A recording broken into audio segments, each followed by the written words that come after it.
कि दूसरी पार्टियों के फलाना वरिष्ठ नेता बीएसपी में आ रहे हैं। कि उन तक क्या खबर पहुंची मैं नहीं जानता, क्योंकि मैं ही नहीं पूरा देश बहुत सम्मान करता है। और मैं कभी छिप के नहीं मिलती हूँ, जब मिलती हूँ तो खुले में मिलती हूँ। वो एक बड़े जनसमूह की नायक हैं। चाहूंगी कि बीएसपी के अथक प्रयासों से देश में एससी व एसटी वर्गों के सरकारी नौकरियों में पदोन्नति में आरक्षण को प्रभावी बनाने के लिए जब केंद्र की रही कांग्रेसी सरकार में संविधानिक संशोधन विधेयक संसद में लाया गया था, तो तब उसे कांग्रेस पार्टी ने बीजेपी व अन्य आरक्षण विरोधी पार्टियों की अंदरूनी मिलीभगत से पास तक भी नहीं होने दिया था, जो अभी तक भी संसद में लटका पड़ा है। जबकि समाजवादी पार्टी के सांसदों ने तो इस बिल को ही संसद में फाड़ दिया था। इतनी ज्यादा इस पार्टी को इनके पदोन्नति में आरक्षण दिए जाने को लेकर इस बिल से इनको जबरदस्त एलर्जी थी, नफरत थी। ऐसे में अब आप ही ये बताएं, क्या ऐसी स्थिति में कांग्रेस, बीजेपी व सपा आदि जैसी इन जातिवादी पार्टियों में या खासकर अपने दलितों एवं अन्य उपेक्षित वर्गों के लोगों का सही से विकास व उत्थान आदि हो सकता है? मैं समझती हूँ कतई भी संभव नहीं है। इसके अलावा इन्हीं की तरह यह उत्तर प्रदेश सहित पूरे देश में मुस्लिम एवं अन्य धार्मिक अल्पसंख्यक समाज के लोगों का भी सही से विकास व उत्थान आदि होना तो बहुत दूर की बात रही, बल्कि अब तो इनका जान माल व मजहब आदि भी पूरे तौर से सुरक्षित नहीं रहा है। इनकी सच्चर कमेटी की रिपोर्ट भी दरकिनारी कर दी गई है। अपर कास्ट समाज में से गरीब लोगों की तथा विभिन्न क्षेत्रों में लगे लोगों की भी स्थिति हमें कोई खास अच्छी नजर नहीं आ रही है। वैसे भी इन सब मामलों में केंद्र व राज्य सरकारों के भी अधिकांश कार्य सरकारी फाइलों में ही सिमट कर रह जाते हैं। ये भी छिपा नहीं है। कानून व्यवस्था भी यूपी सहित पूरे देश में कोई खास अच्छी नहीं है। हर प्रकार के अपराध भी काफी बढ़ रहे हैं। ऐसे में ये विरोधी पार्टियां सत्ता में आने के लिए खासकर चुनाव के समय में अपने अपने चुनावी घोषणा पत्रों में जो किस्म किस्म के लुभावने वायदे करती हैं, तो उनको फिर ये पार्टियां सत्ता में आने के बाद 50% भी लागू नहीं करती हैं। साथ ही इनके गलत आर्थिक नीतियों की वजह से पूरे देश में गरीबी, बेरोजगारी व महंगाई आदि भी लगातार बढ़ती जा रही है, जिन पर पर्दा डालने के लिए अब ये पार्टियां आए दिन किस्म किस्म के हथकंडे इस्तेमाल करती रहती है।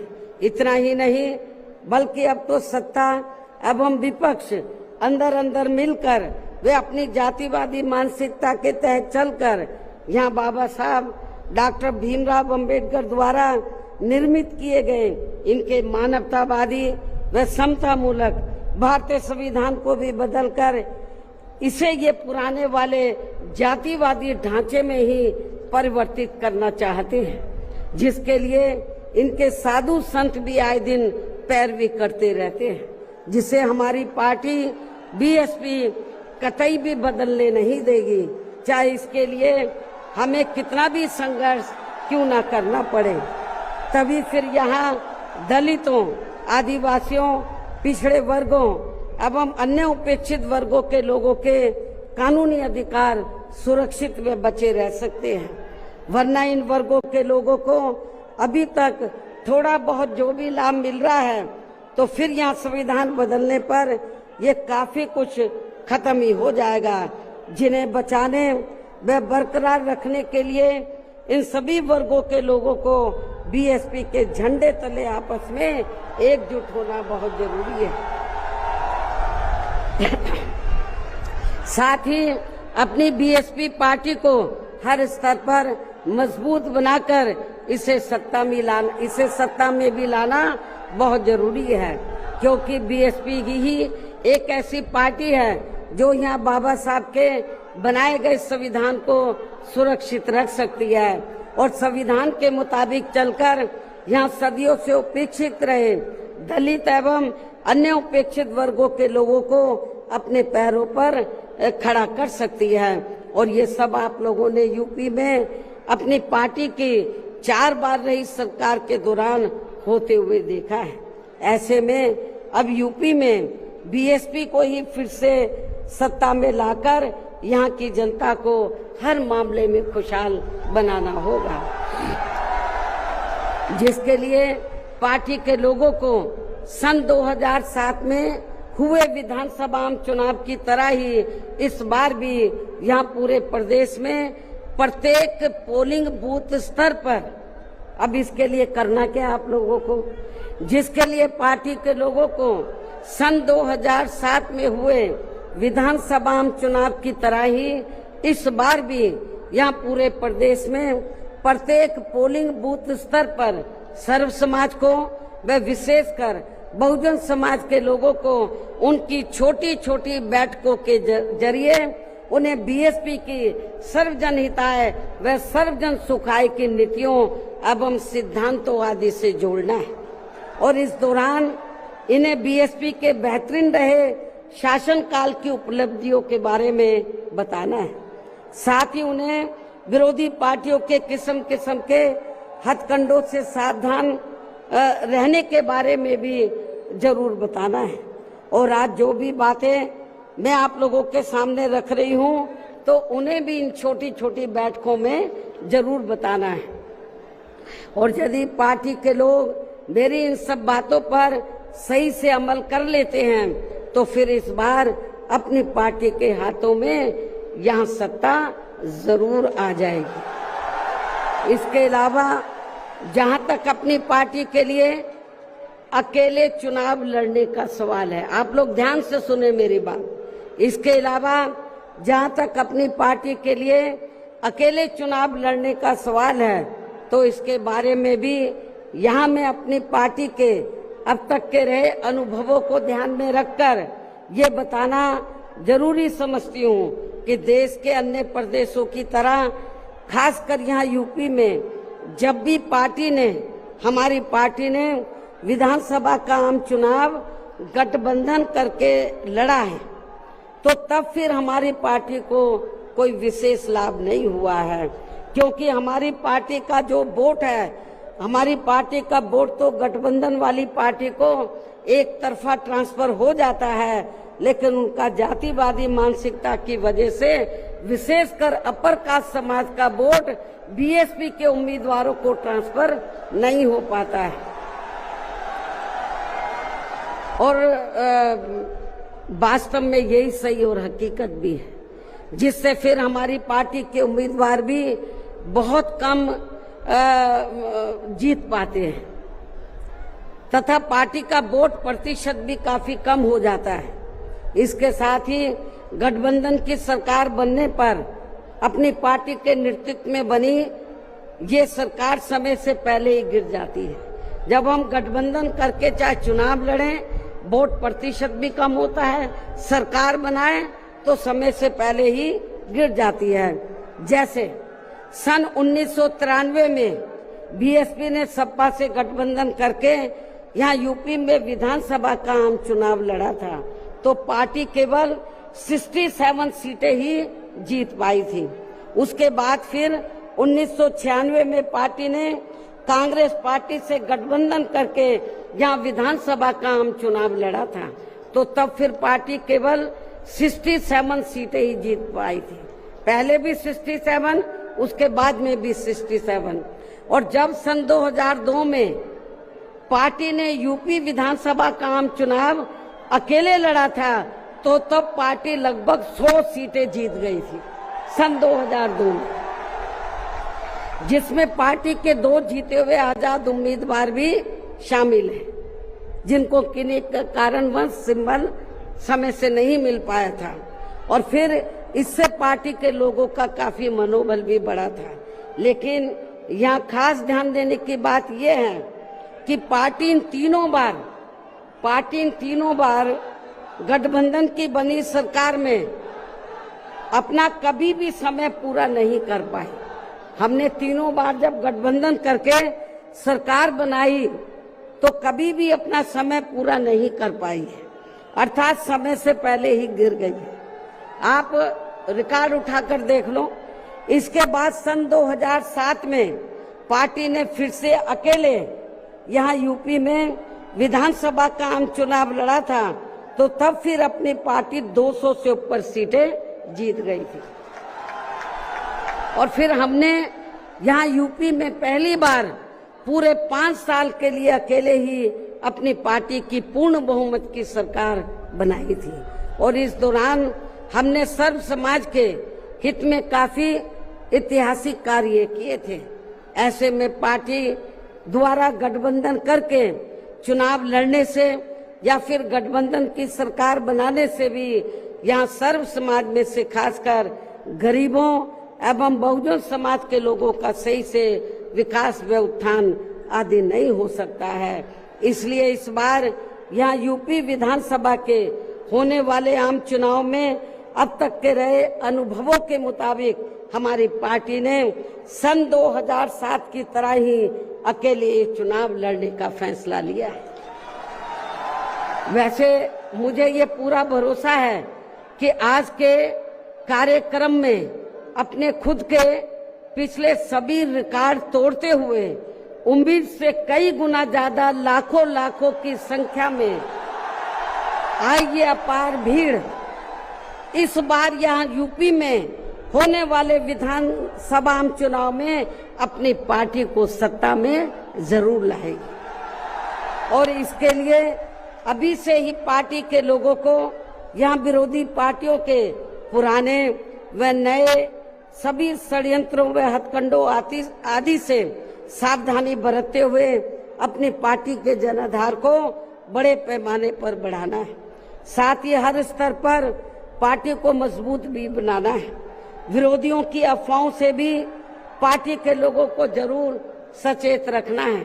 और इस संबंध में इसका ताजा हथकंडा ये है कि इन्होंने आज के 9 अक्टूबर के कार्यक्रम के घोषित होते ही पिछले महीने से ये अफवाह फैलाना शुरू कर दिया था। मैं क्यों बोल रही हूँ अफवाहों से सावधान रहना है, क्योंकि इस संबंध में ताजा उदाहरण ये है कि इन्होंने आज के 9 अक्टूबर के कार्यक्रम के घोषित होते ही पिछले महीने से ये अफवाह फैलाना शुरू कर दिया था कि दूसरी पार्टियों के फलाना वरिष्ठ नेता बीएसपी में आ रहे हैं और वे बीएसपी प्रमुख से दिल्ली व लखनऊ में भी मिले हैं, लेकिन मुझे तो इसके बारे में अभी तक भी कोई जानकारी नहीं है। मिलना तो बहुत दूर की बात है। और मैं कभी छिप के नहीं मिलती हूँ, जब मिलती हूँ तो खुले में मिलती हूँ मन। इतना ही नहीं बल्कि अन्य और भी मामलों में किस्म किस्म की गलत, झूठी व तथ्यहीन खबरें एवं अफवाहें आदि फैलाने के लिए भी यहाँ विरोधी लोग सोशल मीडिया, जातिवादी मानसिकता वाले टीवी चैनल एवं प्रिंट मीडिया आदि का भी काफी दुरुपयोग व गलत इस्तेमाल कर सकते हैं। जबकि विरोधी लोग सन 2007 में भी ऐसी अफवाहें फैलाते रहे हैं, लेकिन उस समय हमारे लोगों के गुमराह ना होने की वजह से फिर अपनी पार्टी की यहाँ अकेले ही पूर्ण बहुमत की सरकार बन गई थी। और यदि पार्टी के लोग इस बार भी चुनाव में वोट पड़ने तक या किसी भी मामले में गुमराह नहीं होते हैं तो फिर इस बार हमारी पार्टी की पुनः या पूर्ण बहुमत की सरकार जरूर बन जाएगी। वैसे मुझे पूरी उम्मीद है कि पार्टी के लोग मेरी इन सब बातों पर सही से अमल करके इस बार अपनी पार्टी बीएसपी को ही अकेले यहाँ सत्ता में जरूर लाएंगे और अपनी बहन जी को 5वीं बार यूपी का मुख्यमंत्री भी जरूर बनाएंगे। और आज ये लाखों की तादाद में आई अपार भीड़ व उनका जोश, उत्साह उनका जोश व उत्साह भी इस बात के काफी कुछ संकेत दे रहा है। जिनको यहाँ दूसरी पार्टियों की तरह ये जो लाखों की संख्या में लोग आए हैं, तो इनको यहाँ दूसरी पार्टियों की तरह मजदूरी देकर दिहाड़ी पर नहीं लाया गया है। मैं इस बात के लिए अपना थोड़ा दुख व्यक्त करूंगा कि उन तक क्या खबर पहुंची मैं नहीं जानता, क्योंकि मैं ही नहीं पूरा देश बहुत सम्मान करता है और वो इसके अहल भी हैं।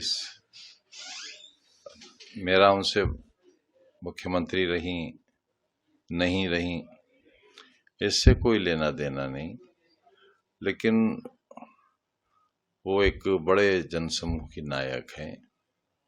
हम उनकी इज्जत भी करते हैं, एहतराम भी करते हैं, और अगर उन्हें मीडिया के माध्यम से कोई ऐसी खबर मिली है जिससे दुख पहुंचा हो तो मुझे अफसोस है उसके लिए। उनकी अहमियत में मेरे नज़रों में दिल में कोई कमी नहीं है और उम्मीद करता हूं कि आइंदा भी सियासतदान की हैसियत से, वो एक बड़ी सियासतदान है, मैं तो एक छोटा वर्कर हूं, उस हैसियत से और इस हैसियत से भी कि जब वो रामपुर तशरीफ लाई थी जलसा आम में तो मेरी मेहमान भी थी और उन्होंने महसूस किया होगा कि बिलखुसूस मेरा उनके साथ कैसा एहतराम का रिश्ता रहा। मेरा ताल्लुक दरअसल कांशीराम जी से बहुत रहा है और ये बात शायद किसी को नहीं मालूम है कि वो तकरीबन सुबह 4 बजे तशरीफ लाते थे मेरे पास। उन्हें मालूम था कि मैं फजर की नमाज पढ़ता हूँ, तो वो मुझसे कहते थे कि मैं ऐसे ही वक्त आता हूँ जब आप मुझे मिल जाएं, और हमारी आधा एक घंटा बात होती थी और वो तशरीफ ले जाते थे। मेरा उनके बड़ों से भी रिश्ता रहा है। मैं ऐसा नहीं हो सकता कि कोई ऐसी बात कहूँ या करूँ जो दुख का कारण बने, शिकायत का सबब बने। मुझे अगर मिलना होगा, और मिलने के लिए ज़रूरी नहीं होता कि हम सिर्फ राजनीतिक कारणों से मिलें, हमारी कुछ इंसानी ज़रूरतें भी हो सकती हैं, हमारी अखलाकी ज़रूरतें भी हो सकती हैं, समाजी भी हो सकती हैं, उसके लिए तो हम मिल ही सकते हैं। कभी भी ज़रूरत होगी तो मिल सकते हैं। मैं शुक्रिया अदा करूंगा उनका कि उन्होंने कोई ऐसी बात नहीं कही जिससे मेरे दिल को ठेस पहुंचती। बहुत शुक्रिया। इसके अलावा उन्होंने सपा सरकार पे भी आरोप लगाए हैं कि उन्होंने स्मारक बनाया था, उसके टिकट। ये राजनीतिक सवाल है और उनकी राजनीतिक शिकायत है। उसका जवाब जो हमारे यहाँ जाहिर है उनके स्तर के सवाल का जवाब उनके ही स्तर के लोग देंगे, तो वो देंगे नहीं देंगे वो बेहतर जानते होंगे। मैं तो 8-10 बरस से ऐसे हालात का शिकार हूं कि मुझे यही नहीं मालूम कि कौन सा पार्क कहाँ था, कहाँ है, अब कहाँ है।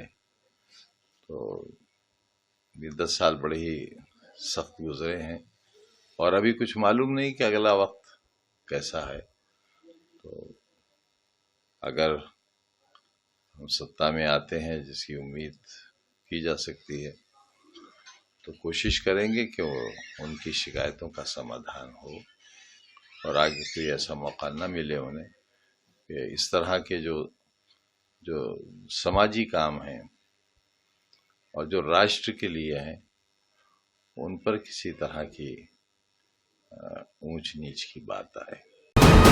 वीके न्यूज, राष्ट्र के नाम।